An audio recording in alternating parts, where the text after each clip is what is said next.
Yang hari ini hujan abu vulkanik letusan Gunung Lewotobi laki-laki di Flores Timur, Nusa Tenggara Timur makin terasa pekat.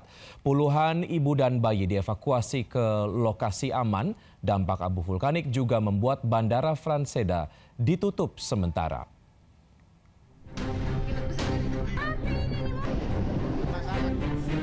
Sambil menggendong bayinya, sejumlah ibu dari Kringa, wilayah di perbatasan Kabupaten Sika dan Flores Timur, dievakuasi ke rumah persalinan di kota Maumere.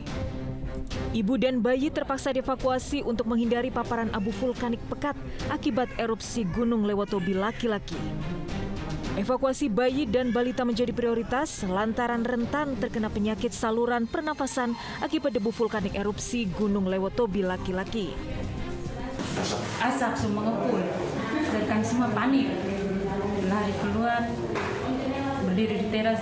Ini mama bilang tidak apa-apa, kita tidak boleh panik, kita duduk di dalam saja. Selain mengevakuasi warga kelompok rentan, BPBD juga membagikan masker kepada warga yang beraktivitas di luar rumah. Gunung Lewotobi laki-laki di Flores Timur, Nusa Tenggara Timur meletus Selasa lalu. Dentuman kuat disertai hujan batu dan pasir. 4.000 warga dari 5 desa di Kabupaten Sika telah mengungsi. Warga di sekitar Gunung Lewotobi laki-laki diminta tidak melakukan aktivitas apapun dalam radius 8 km dari pusat erupsi. Sementara itu, otoritas Bandara Franseda juga menutup sementara aktivitas penerbangan dari dan menuju Sika. Ratusan calon penumpang merefund tiket atau menjadwal ulang keberangkatan. Tim Liputan iNews melaporkan. Seorang wanita muda tewas terjebak di dalam rumah saat kebakaran besar menghanguskan 8 rumah di Kebon Baru, Tebet, Jakarta Selatan dini hari tadi. Kebakaran diduga berasal dari lilin yang dinyalakan saat pemadaman listrik.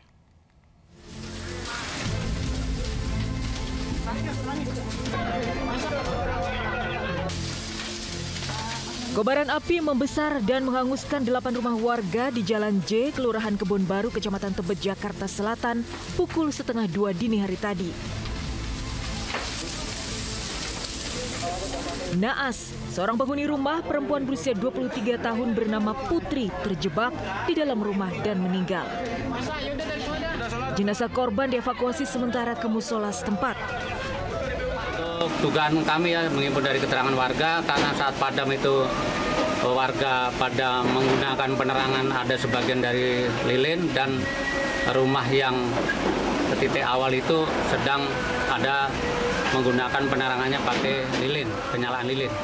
Jadi dugaannya kita mengarah sementara dari lilin tersebut. Kebakaran diduga berasal dari lilin yang tengah digunakan di salah satu rumah warga saat terjadi pemadaman listrik. Api berhasil dipadamkan setelah 18 unit pemadam kebakaran dikerahkan ke lokasi. Saat ini puluhan korban kebakaran, terutama lansia, ibu-ibu dan anak-anak, telah dievakuasi ke musola setempat. Dari Jakarta, Miftahul Gani, iNews melaporkan.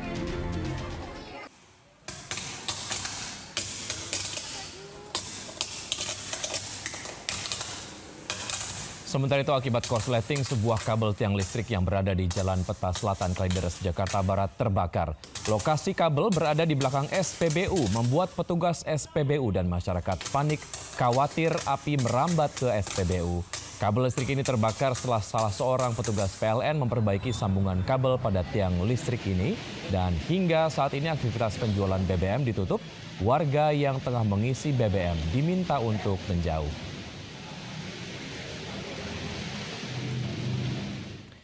Pemirsa, eksekusi lahan seluas 9 hektar di Sidoarjo, Jawa Timur diwarnai bentrok antara warga dengan kepolisian. Satu anggota polisi terluka akibat ditarik massa dan terjatuh ke jalan.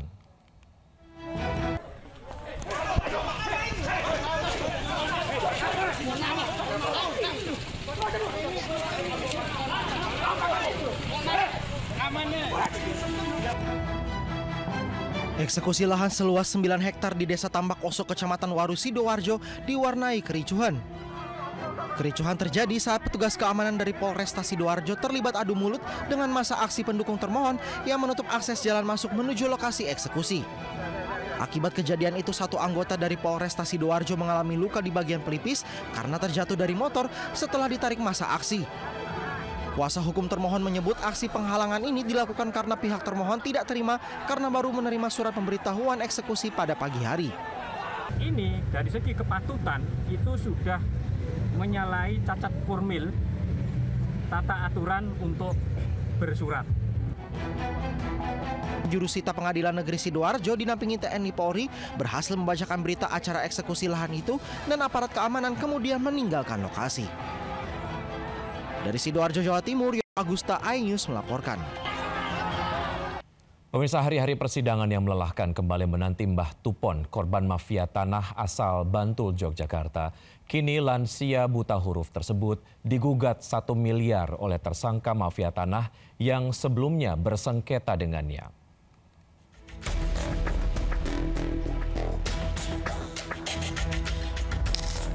Mbah Tupon, korban mafia tanah warga Dusun Ngentak, Kelurahan Bangunjiwo, Kabupaten Bantul, Yogyakarta belum bisa hidup tenang. Lansia buta huruf ini kini digugat 1 miliar oleh 2 dari 7 tersangka mafia tanah. Alasan gugatan karena tersangka tak nyaman namanya viral setelah kasus mafia tanah terungkap. Gugatan perdata dilayangkan di Pengadilan Negeri Bantul dan sidang akan dimulai 1 Juli mendatang. Kuasa hukum Mbah Tupon mengaku siap menghadapi gugatan tersebut. Sementara itu terkait kasus mafia tanah, Polda DIY telah menetapkan 7 tersangka. 1 orang telah ditahan bernama Bibit Sukamto. Polda sudah menetapkan ada 7 tersangka. Kalau untuk persangkaan pasalnya sesuai dengan laporan ya, kami kan melaporkan ada penipuan, pasalnya penipuan, penggelapan. Sebelumnya Mbah Tupon menjadi korban mafia tanah dan terancam kehilangan tanah miliknya seluas 1.655 meter persegi.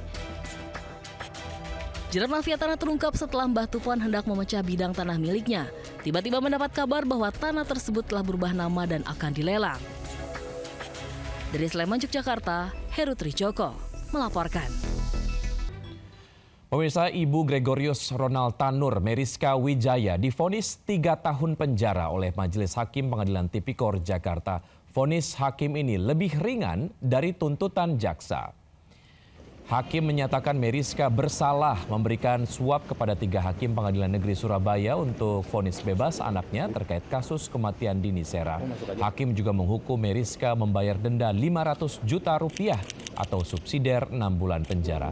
Vonis ini lebih ringan dari tuntutan jaksa yakni 4 tahun penjara dan dituntut membayar denda 750 juta rupiah subsidiar 6 bulan kurungan. Terkait vonis 3 tahun ini, Ibu Ronald Tanur mengaku menerima.